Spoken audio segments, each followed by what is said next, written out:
sommes de retour sur le plateau de TV Finance pour notre page macroéconomie. Nous sommes le 22 juin. J'ai le plaisir de recevoir sur le plateau de TV Finance Marc Toiti. Bonjour Marc. Bonjour Louis-Antoine, bonjour à toutes et à tous. Alors, une petite précision juste avant. Cette interview va être diffusée le 22 juin, mais en réalité, elle a été enregistrée le 21 juin.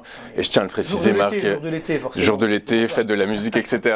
Du coup, je tenais à le préciser quand même. Marc, avec vous, j'aimerais revenir sur trois choses principales. La première, c'est l'INSEE, la Banque de France et Bruno Le Maire qui ont rendu public leurs prévisions de croissance pour l'exercice 2023. Il y a un delta assez important, 0,6 pour l'INSEE, plus 0,7 pour la Banque de France, 1% pour le gouvernement. Est-ce que ce delta, on peut le caractérisé comme étant un delta démagogique?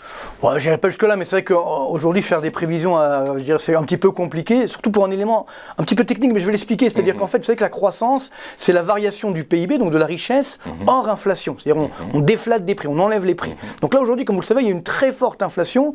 Or, l'indicateur de déflateur des prix de l'INSEE, justement, n'a pas encore été complètement révisé. Donc, ça veut dire qu'il va être révisé, et là, ça peut générer une augmentation du PIB beaucoup moins forte que prévu. On a eu le cas il y a 15 jours avec la zone euro. Eurostat a révisé ses chiffres, on était à plus 0,1, on est passé à moins 0,1 sur le premier trimestre 2023. Donc vous voyez que ça peut également nous arriver. J'ai dit d'ailleurs dernièrement à l'INSEE et puis à Bercy, bon ils me regardaient comme ça, ils disent non, mais bon j'ai l'habitude, ça fait 25 ans que je fais ce métier, donc j'ai l'habitude que souvent il y a des révisions statistiques.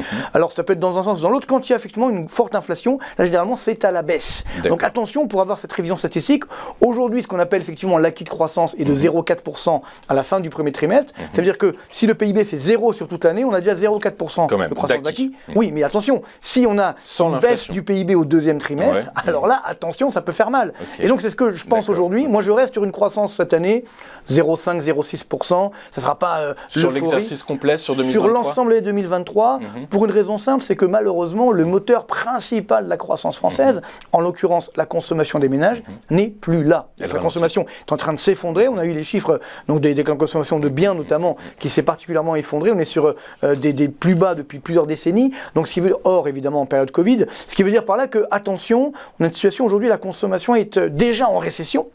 Et donc aujourd'hui ça tient grâce un petit peu au commerce extérieur, grâce un petit peu aux investissements des entreprises. Mais là aussi, attention, on a des défaillances d'entreprises qui augmentent. On a des chiffres assez incroyables que la Banque de France vient de sortir.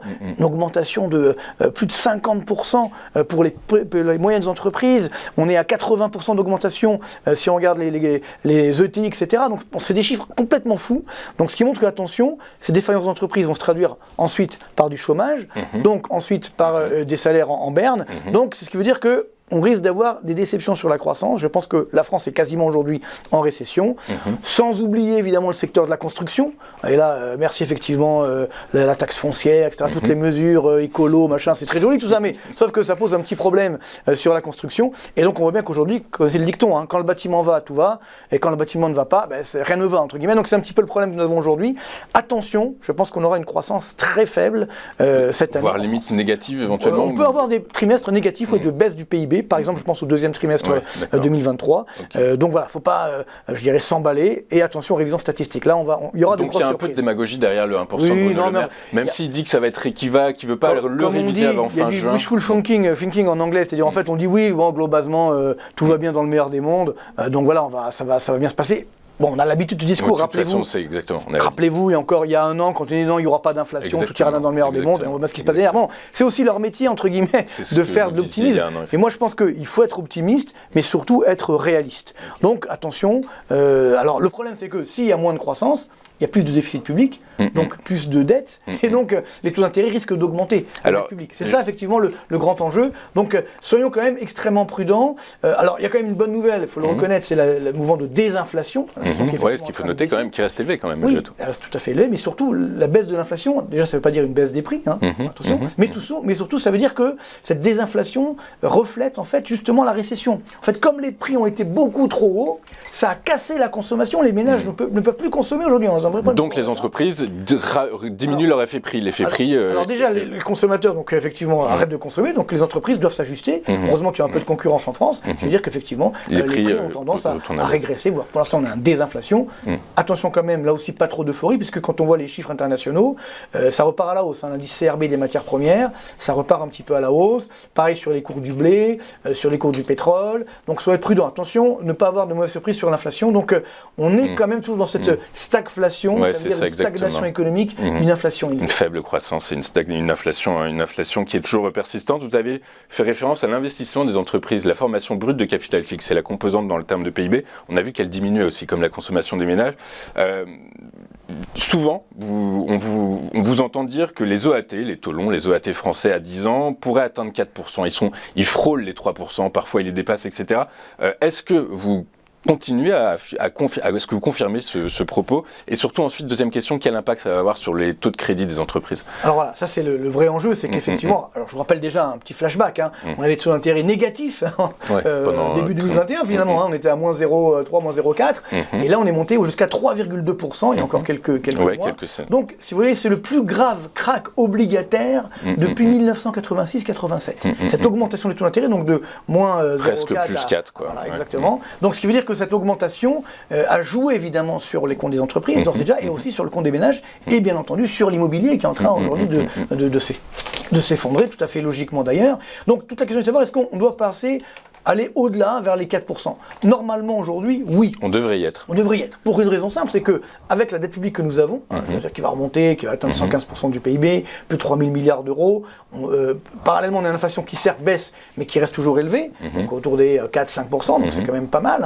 Et parallèlement, c'est vrai qu'il n'y a pas de croissance, donc ça limite un petit peu l'impact sur les taux longs. Mais c'est l'élément, effectivement, de réduction des déficits publics qui n'est pas crédible.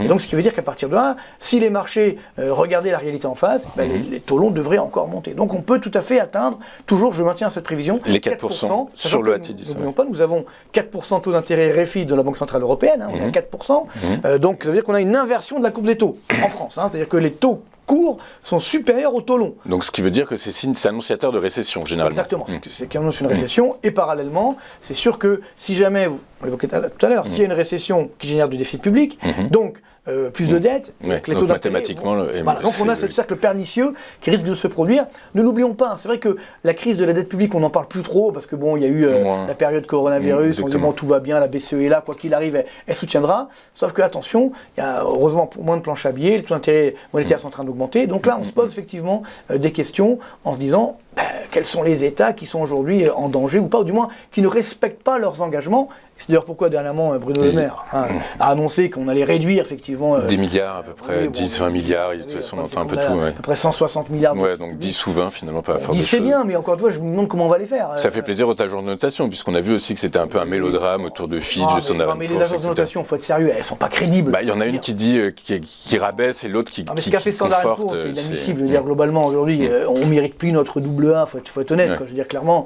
Donc ce qui veut dire que là aussi, il y a des arrangements entre amis, certainement. Ce que je veux dire par là, c'est que les agences de notation déjà sont plus tellement crédibles depuis la faillite des subprimes, etc. Alors, elles n'ont pas tellement gagné en crédibilité. Donc là, elles arrivent un peu comme la cavalerie après la bataille, donc elles dégraderont une fois que ça sera assez grave. Aujourd'hui, quand on voit par exemple le poids de la dépense publique par rapport au PIB, qui est en France de 58,3%, bientôt 58,5%, alors qu'en Italie, on est en train de le réduire à 54%. Voyez, on parle de l'Italie en ce moment. Donc on voit bien que les Italiens ont fait des efforts, pourtant ils sont en triple B, et nous on est toujours double A. Donc il y a un petit problème, vous voyez, il y a quelque chose qui cloche, entre guillemets, même si l'Italie n'est pas non plus un modèle, effectivement, je dirais, d'orthodoxie budgétaire, mais néanmoins, ils ont fait plus d'efforts que nous en termes de réduction de la dépense publique. Nous, on continue de l'augmenter, nous les Français. Alors même si on est la France, il y a un moment où ça va devoir s'arrêter, et malheureusement, ça ne s'arrêtera pas, puisque tous les dirigeants, c'est pas que le gouvernement actuel, tous les dirigeants depuis les années 50 nous disent on va faire de l'assainissement budgétaire. Et puis depuis les années 50, pour regarder les chiffres de l'INSEE, la dépense publique française n'a jamais, jamais baissé. Il n'y a pas une année de baisse de la dépense publique. Marc, les taux de crédit aujourd'hui pour les entreprises frôlent les 4%, 3,98, 3,99. Est-ce que cette augmentation que vous anticipez des OAT 10 ans à 4%, ça va avoir un impact considérable sur les taux de crédit? Donc on parlez de défaillance d'entreprise, ça va être pire. Malheureusement, c'est là le problème. Alors, sur les défaillances d'entreprise, on a déjà eu ce qu'on appelle les entreprises zombies. Oui, c'est ça, celles qui étaient archi-endettées par de la dette. Par les aides publiques, etc., pendant le Covid. Là, maintenant, elles disparaissent. Malheureusement, elles entraînent dans leur sillage d'autres entreprises qui étaient plus saines, entre guillemets, mais qui aujourd'hui pâtissent de l'augmentation donc, des taux d'intérêt, évidemment, vous l'avez dit, et parallèlement dans un contexte compliqué. C'est-à-dire qu'on voit bien que l'activité économique aujourd'hui, c'est pas génial. Et donc, si vous avez à la fois l'augmentation des taux d'intérêt, une activité en ralentissement, voire en baisse, ça va être, malheureusement, il va y avoir encore des défaillances d'entreprise qui vont augmenter.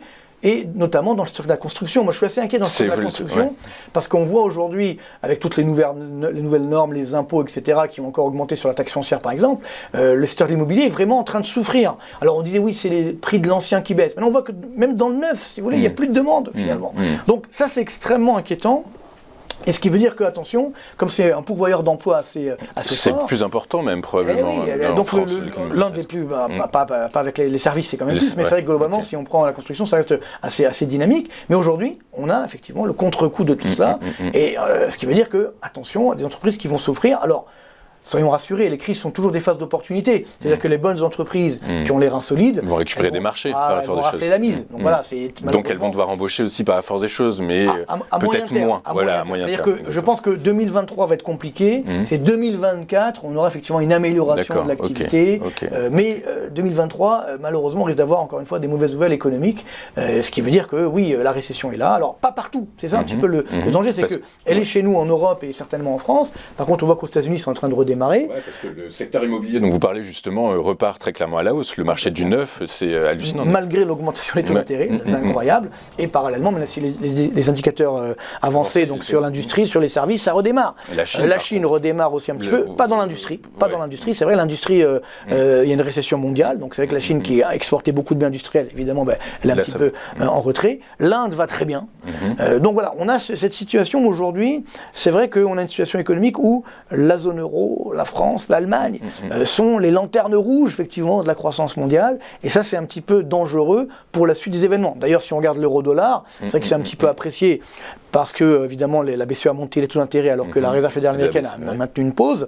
Donc le différentiel de taux d'intérêt s'est réduit, mais si vous regardez les différentiels de croissance qui étaient repassés pour une fois à l'avantage de la zone euro, ça y est, maintenant ça redevient à l'avantage des États-Unis, et les perspectives également montrent une croissance américaine supérieure à celle de la zone euro. Donc ça devrait peser sur l'euro du coup. Voilà, donc c'est-à-dire que l'euro qui là repart un petit peu à la hausse grâce au taux d'intérêt devrait ensuite repartir à la baisse à cause justement de cet écart d'activité, sans oublier la crise de la dette publique qui est toujours là malheureusement et qui va finir par arriver avec toutes ces dissensions au sein de la zone euro. Du coup les indices, là, les 1,10 dollars pour un euro, du coup moi je pense que le niveau d'équilibre, c'est vrai que le niveau d'équilibre de l'euro-dollar c'est entre 1,10 et 1,15. Mais ça c'est quand tout va bien. Mais quand on a une croissance en berne, voire une récession dans la zone euro, l'euro doit redescendre vers 1,05 $ pour un euro normalement. Donc voilà, on sera entre 1,05 et 1,10 avec de la volatilité qui sera là bien entendu. Et puis n'oublions pas que la Réserve fédérale américaine peut encore augmenter les taux d'intérêt. Moi je pense qu'il elle l'a dit de toute façon. Exactement, ça on l'oublie un petit peu. Elle l'a écrit en tout cas. Elle a écrit, alors est-ce qu'elle va le faire ?